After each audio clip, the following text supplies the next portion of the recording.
Sabu-sabunya pula. Kita melaksanakan pemusnahan barang bukti hasil penangkapan pada bulan ini dalam kapasitas sedang ada barang bukti ekstasi 500 butir, kemudian ada yang pertama nih BB tablet metamfetamina tersangka Jenny dan alias. Untuk barang bukti sebanyak berapa bang? Banyak berapa ininya? ekstasi 500 butir dengan sabu 100 gram. Ini atas ulahnya bang dikenakan pasal berapa bang? Kedua TSK ini bang? Keduanya kita kenakan pasal 112 ayat 2 dan 114 ayat 2 dengan klasifikasi pelaku sebagai pengedar.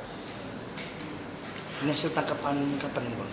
Ini masih baru kemarin, baru tidak jauh dari 2 minggu ini, waktu 2 minggu.